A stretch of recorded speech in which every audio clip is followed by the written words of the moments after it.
Class 9th। बेटे, आज मैं बहुत समय बाद वीडियो बना रही हूँ आपके लिए, स्टडी के लिए, क्योंकि फिर से आपके स्कूल अभी बंद हो गए हैं, आप लोगों को घर में इससे हेल्प होगी करके। तो यहाँ पर मैं आपको कृतिका पढ़ा रही हूँ। कृतिका में फर्स्ट चैप्टर तो आपका रिलेटेड है इस जल प्रलय में वाला। सेकंड चैप्टर है आपका मेरी संग की औरतें, जिसको मृदुला गर्ग राइटर ने लिखा हुआ है। ठीक है, इसमें है क्या मैं आपको बता दूं पहले कि इस कहानी में क्या है, और उसके बाद फिर मैं आपको इसके क्वेश्चन आंसर एक्सप्लेन करूंगी। जहाँ पर इंपॉर्टेंट होगा वहाँ पर मैं आपको बता दूंगी। पहले मैं इस चैप्टर में आपका है क्या, इसे मैं आपको डिटेल बता दूं। इस कहानी में लेखिका अपने समय के 3 पीढ़ियों की बात कर रही है, जिसमें वो अपनी नानी की, अपनी दादी की, अपनी एक परदादी की और अपनी माँ की और अपनी बहनों की बात करती है। ठीक है, तो इसमें लेखिका का मेन मंतव्य ये है कि प्रत्येक युग में किस तरह से महिलाओं में जो है वो परिवर्तन आता रहा है रहता है। लेकिन जिस समय ये लेखिका ने ये कहानी लिखी, तो उस समय जो था वो अंग्रेज़ों का पीरियड था। तो उस समय अंग्रेज़ों के पीरियड में क्या था, और फिर लेखिका के समय में फिर देश आज़ाद हो गया था, उसके बाद उनकी बहनों में क्या परिवर्तन था, ये सब इस पाठ के माध्यम से लेखिका आपको दर्शा रही हैं कि किस तरह से महिलाओं के जीवन में परिवर्तन आया, ये भी बता रही हैं। अब देखिए, पहले वो लेखिका अपनी नानी की बात करती हैं। वो कहती हैं कि मैंने अपनी नानी को कभी देखा तो नहीं, लेकिन उनके बारे में जो सुना वो बहुत सुशील महिला थी। बहुत जैसे कि उस समय समाज में एक महिला को रहना चाहिए, उसी तरह से बिल्कुल अपने परिवार में दब कर इस तरह से रहती थी। और तब जबकि उनकी बेटी की शादी की बात आई, तो उस समय वो तो कुछ मुँहजोर हो गई। यानी उनके हस्बैंड जो थे, उनके नाना जी जो थे लेखिका के, वो अंग्रेज़ों के क्या थे, पैरवी करने वाले थे, अंग्रेज़ों की ही बात को मानने वाले थे। तो उन्होंने कभी उनसे मना नहीं किया, लेकिन उन अपने देश के प्रति स्वतंत्रता की भावना उनके अंदर दबी हुई थी। उसको उन्होंने कब दर्शाया, जब उनकी बेटी शादी के लायक हो गई, तो उन्होंने उनके एक साथी थे उनके हस्बैंड के, यानी कि लेखिका के नाना जी के, उनको बुलाया प्यारेलाल शर्मा को, और उनसे कहा कि आप मेरी बेटी की शादी किसी अंग्रेजों की फर्मदार से मत करिए, बल्कि ऐसे स्वतंत्रता संग्राम सेनानी से कीजिए जो कि भारतीय स्वतंत्रता के लिए लड़ रहा हो, चाहे वो अमीर न हो, गरीब हो, लेकिन उनके साथ करिए। जबकि उस समय किसी पराये मर्द से बात करना भी महिलाओं का बहुत निषिद्ध माना जाता था, विरुद्ध माना जाता था। लेकिन उन्होंने उससे अपनी स्वतंत्रता की भावनाओं को दर्शाया कि हम अपने देश के प्रति कितनी सजग थी। एक दूसरी जगह लेखिका अपनी परदादी की बात करती हैं कि हमारी परदादी जो थी वो लीग से हटकर, क्योंकि उस समय ऐसा था कि महिलाओं के लिए कोई समाज में स्थान नहीं था। महिलाओं को समाज में उन बेटियों का पैदा होना भी बहुत ज़्यादा विरुद्ध माना जाता था, बहुत ज़्यादा समाज में शर्म की बात होती थी। क्यों? क्योंकि महिलाओं के लिए स्कूल नहीं थे, कॉलेज नहीं थे, पढ़ती नहीं थी, कहीं नहीं जाती थी। और लोग कोशिश करते थे कि बेटी पैदा होने से, उनकी परदादी के समय की बात है, हाँ, ये लेखिका, बेटी पैदा होते ही कई लोग तो कन्याओं का गला वहीं पर घोट देते थे। अगर बाय द वे किसी तरह बच गई किसी की बेटी, तो क्या करते थे, उसे बिल्कुल बाहर भी नहीं निकलने देते थे, उसे खाना भी कम देते, घर का सारा काम सिखाते, और उसके अलावा उसे एजुकेशन वगैरह कोई नहीं दी जाती थी। और जैसे ही वो 8-9 साल की होती थी और उसकी का विवाह कर दिया जाता था, उसकी शादी कर दी जाती थी। आपने भी सुना होगा अपने घर में अपनी परदादी लोगों के मुँह से कि हमारी शादी 10 साल में हो गई थी, 11 साल में हो गई थी। आज तो नहीं होती है ना ऐसी शादियाँ, लेकिन उस समय ही ऐसा था। तो उस समय भी लेखिका की परदादी जो थी, उन्होंने, जबकि समाज में महिलाओं का ऐसा स्थान था, लेकिन उन्होंने अपने घर में बेटी होने की मन्नत मांगी। देखिए, समाज में किसी को कोई चीज़ की शिक्षा देने से पहले उसे अपने अपने से शुरू करना पड़ता है। अगर मैं आपसे कहूँगी झूठ मत बोलो, तो सबसे पहले मुझे नहीं बोलना पड़ेगा झूठ। तो उसी तरह से लेखिका की परदादी ने भी अपने घर में, जबकि लड़कियों का समाज में इतना गिरा हुआ स्थान था, फिर भी मन्नत मांगी कि मेरे यहाँ बेटी ही पैदा हो। ये उन्होंने अपनी परदादी के बारे में बताया। उसके बाद फिर लेखिका आती हैं अपनी नानी और परदादी के बाद अपनी माँ के लिए। वो कहती हैं कि हमारी माँ जो थी वो ज़्यादा घर में काम करने वाली या बच्चों से लाड़ करने वाली इस तरह की नहीं थी, बहुत दुबली पतली थी। तो उनकी, वो कहती है कि मेरी माँ मेरा आदर्श नहीं रही, लेकिन उनकी सबसे बड़ी विशेषता ये थी, उनकी लेखिका की माँ की, कि वह एक तो धनी परिवार से थी, और दूसरा ये था कि वो कभी किसी की बात को इधर का उधर नहीं करती थी, सच बोलती थी, सच की राह पर चलती थी। इसलिए लेखिका कहती है कि वह अपनी माँ की उस बात को बहुत ज़्यादा मानती है। एक जगह लेखिका ये भी इस पाठ के माध्यम से सीख दे रही हैं कि कहीं पर शादी का प्रोग्राम था, और मेरी माँ जो थी वो रात में जब रत जगह हो रहा था तो वह अकेले कमरे में जाकर कहीं सो गई। और वहाँ ये हुआ कि क्योंकि ऐसे मौके में चोर भी अलर्ट रहते हैं, तो जब बारात गई थी तो वहाँ रात में रत जगह हो रहा था, जिसे रत्याली कहते हैं। तो वहाँ पर क्या हुआ, चोर आ गया, उसने कहा मुझे चोरी करने का मौका मिलेगा, यहाँ औरतें औरतें हैं।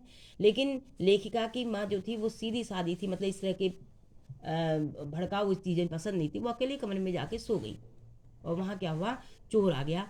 अब उतने में क्या हुआ, जब उन्होंने खड़क की आवाज़, अब उनको प्यास लगी, रात का मामला था लेखिका की माँ को, लेकिन वहाँ तो कोई था नहीं उपस्थित। तो उन्होंने चोर से कहा कि जब खड़क की आवाज़ हुई, उन्होंने कहा कौन है। चोर सकपका गया, उसने सोचा कोई होगा ही नहीं, यहाँ पर तो कोई दिख रहा है उसे। तो चोर के मुंह से भी निकल गया चोर करके। तो लेखिका की माँ ने कहा कि चोर, ऐसा है, मेरे लिए पहले एक पानी भर ला लोटे में, और उससे कहा कि साफ भरना, लोटे का मुंह बांध लेना, और उसमें अच्छी तरह से भरना, कूड़ा मत डालना अंदर। तो चोर को समझ में नहीं आया, उसने कहा ये हल्ला करती है और कहाँ से इसने मेरे को पानी भरने के लिए कह दिया, चलो प्यासी होगी ले आऊँ। तो वो पानी ला के उन्होंने पिला दिया उन्हें। उसके बाद उन्होंने कहा कि मैंने तो पी लिया पानी, अब इसका बचा हुआ पानी तुम पी लो, और अब मेरा पानी बचा हुआ तुमने पी लिया, तो इस रिश्ते से हम माँ बेटे हो गए, माँ बेटे हो गए। अब तुम चाहे चोरी करो या कुछ करो, क्योंकि इस तरह का स्वभाव ही नहीं था उनका कि हल्ला करना या किसी से लड़ना झगड़ना लेखिका की माँ का। तो चोर का दिल परिवर्तित हो गया कि इतने सरल स्वभाव से इसने हल्ला नहीं किया, मुझे बचा दिया करके उसने उस दिन से उसने चोरी करना छोड़ दिया। तो इससे लेखिका यह सीख देती हैं कि समाज में किसी को सुधारने के लिए डराना धमकाना ही जरूरी नहीं होता, उसे प्यार से भी कह के, उसे स्नेह से बोल के, उसे बड़ी सहजता के साथ भी सही मार्ग पर लाया जा सकता है। ये तो लेखिका की माँ की बात हो गई। अब लेखिका अपनी बहनों की बात कहती हैं, और अपनी भी बात कहती हैं कि उनकी बहनों में वो कहती हैं कि मैं 5 बहनें थी, हम बहनें सभी अलग अलग स्वभाव की रही। 3 बहनें तो लेखन में आ गईं, और सभी का अलग स्वभाव था। एक बहन के बारे में बताती हैं कि वह अपनी दृढ़ प्रतिज्ञ थी, जो उन्होंने ठान लिया वो करके रहती थी। एक बार बरसात का मौसम था, मना किया उसे स्कूल जाने के लिए, स्कूल बंद है, तो उन्होंने कहा क्यों नहीं जाएंगे, देख के आते हैं, और स्कूल जब तक हम तुम्हारे कहने पर कैसे मान लें। और वो पैदल भीगते भीगते गई, और स्कूल बंद था, वापस आ गई। तो उसके बाद उसने कहा कि पहले ही कह दिया था, तो उसने कहा इसमें क्या बड़ी बात होगी। तो वो दृढ़ प्रतिज्ञता। और एक जगह अपनी बहन की बात करती हैं कि उनकी बहन जो थी वो लिखने की ज़्यादा उनको शौक था, लेखन में ज़्यादा उनका मन था, और वो किसी की बात को नहीं मानती थी, इवन अपने पापा की भी नहीं। जब उन्होंने इंटर किया, पापा ने कहा कॉलेज कर लो, ग्रेजुएशन कर लो, उन्होंने मना कर दिया। उन्होंने कहा पहले मुझे बताओ ग्रेजुएशन करके होगा क्या, क्यों करूँ मैं।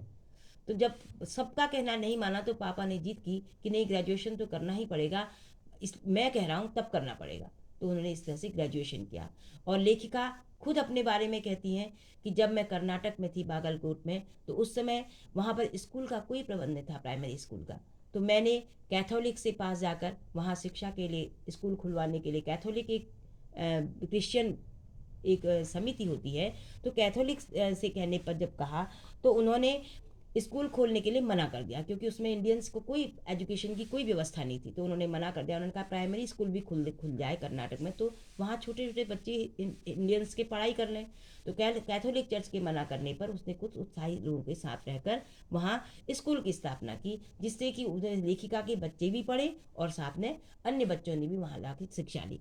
तो कुल मिलाकर 3 पीढ़ियों की लेखिका ने इसमें इस पाठ में आपसे बात की है कि 3 पीढ़ियों की औरतें किस तरह से समाज में थीं।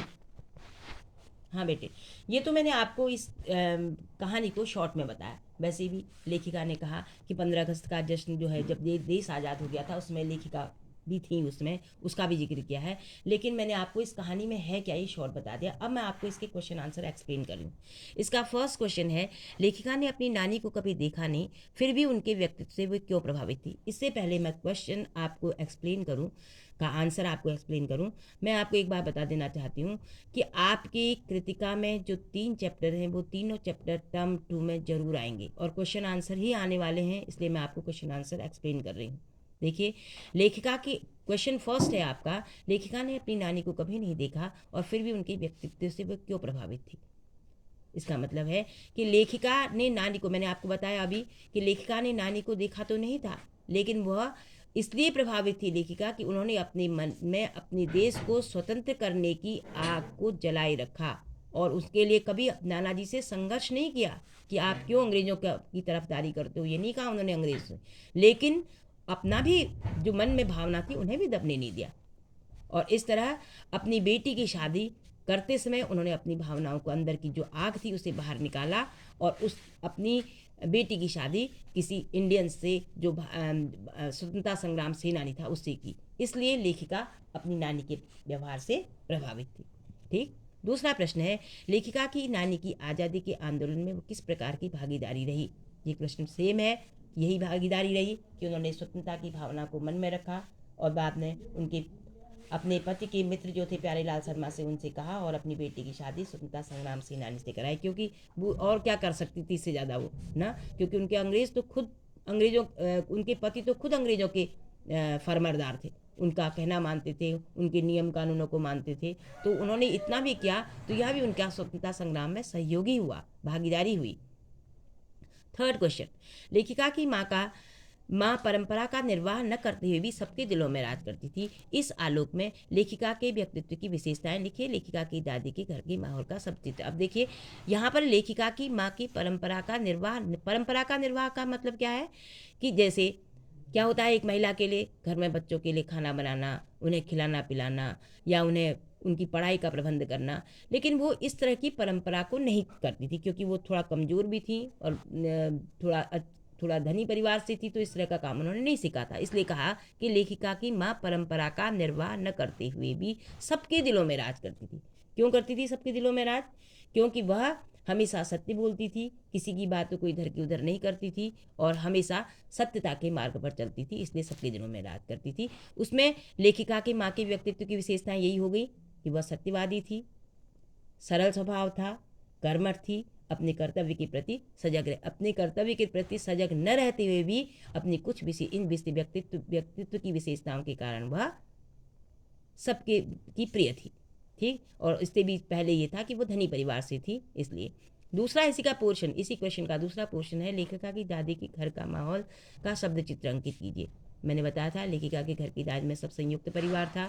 ठीक। सभी लोग एक साथ रहते थे और दादी जो थी वो ईश्वर से, उसकी परदादी ईश्वर से वो कामना करती थी कि मेरी घर में जो है वो कन्या ही पैदा हो। ठीक। और सभी लोग जो थे वो स्वतंत्र भावनाओं के थे। नेक्स्ट क्वेश्चन है, आप अपनी कल्पना से लिखिए कि परदादी पतोहू के लिए पहले बच्चे के रूप में लड़की की पैदा होने की मन्नत क्यों मांगे। बेटे ये अपनी कल्पना से लिखिए, आप क्या सोचते हैं, ये वैसे पर्टिकुलर आपका प्रश्न है, लेकिन इसका आंसर ये होगा कि परदादी ने पतोहू के लिए, पतोहू मीन्स बेटी की मिसेस के लिए कहा कि उसके लिए बच्चे के रूप में पहली लड़की पैदा होने की क्यों याचना की। क्यों? क्योंकि उन्होंने कहा कि जब हम बेटी को अपने घर से सम्मान देंगे तब समाज में सब जगह सम्मान मिलेगा। अगर हम अपनी बेटी को अपने घर में पैदा होके उसे अच्छी शिक्षा देंगे, अच्छा तरह से परवरिश करेंगे, तो समाज में दूसरा व्यक्ति भी तभी करेगा जब हम करेंगे। ठीक। उसके बाद फिफ्थ क्वेश्चन है, देखिए, डराने धमकाने उपदेश देने के दबाव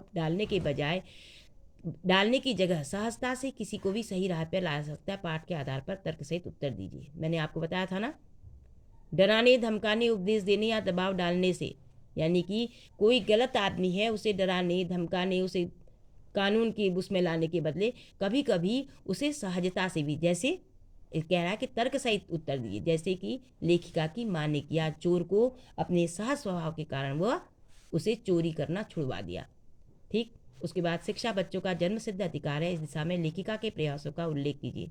मैंने आपको बताया था कि कर्नाटक के बागलकोट कस्बे में लेखिका, वहाँ कोई इंडियन स्कूल न होने के कारण, इंडियंस के बच्चों के लिए कोई स्कूल नहीं था भारतीय बच्चों के लिए, तो लेखिका ने वहाँ कैथोलिक बिशप से कहा, उनके न मानने पर कुछ उत्साही लोगों को साथ में लिया और साथ में लेकर के एक स्कूल की स्थापना की और वो स्कूल बाद में यूनिवर्सिटी तक बना। और उस समय उन स्कूलों से छोटे बच्चे, लेखिका के खुद बच्चे और अन्य समाज के इंडियन बच्चों ने पढ़ा और आगे जाकर बड़े स्कूलों में शिक्षा ली।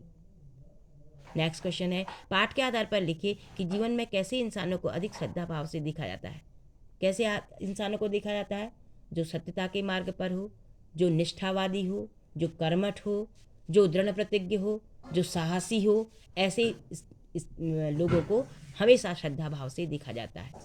और जो समाज की कुरीतियों को दूर करने की हिम्मत रखता हो। ठीक, सबसे मुख्य बात। आगे देखिए, सच अकेले का मजा ही अकेलेपन का मजा ही कुछ और है। इस कथन के आलेख में लेखिका की बहन ने लेखिका के व्यक्तित्व के बारे में अपने विचार व्यक्त कीजिए। अकेले का मतलब, ये वो उनकी बहन अकेले आती थी। यहाँ पर एक प्रसंग और था कि वह गाड़ी की व्यवस्था थी उनके आने जाने के लिए, लेकिन वह गाड़ी में नहीं जाती थी स्कूल आने के लिए, स्कूल जाने के लिए वह अकेले जाती थी। तो और कहती थी कि अकेले जाने में उसका इंटरेस्ट ही कुछ और है। तो इसलिए लेखिका का स्वतंत्र विचार जो था, उनके मार्ग में कभी भी कांटे नहीं बोए उन्होंने। उनका स्वतंत्र विचार उन्हें उन्नति के मार्ग में ले गया। ठीक बेटे, ये आज आपका जो चैप्टर है वो कंप्लीट हुआ, और नेक्स्ट डे मैं आपको इसका नेक्स्ट का वीडियो बनाकर भेजूंगी। आशा है आपके समझ में आया होगा, और अगर आपको समझ में आ गया हो प्लीज़ लाइक करें, शेयर करें और सब्सक्राइब करें। Bye all, good luck.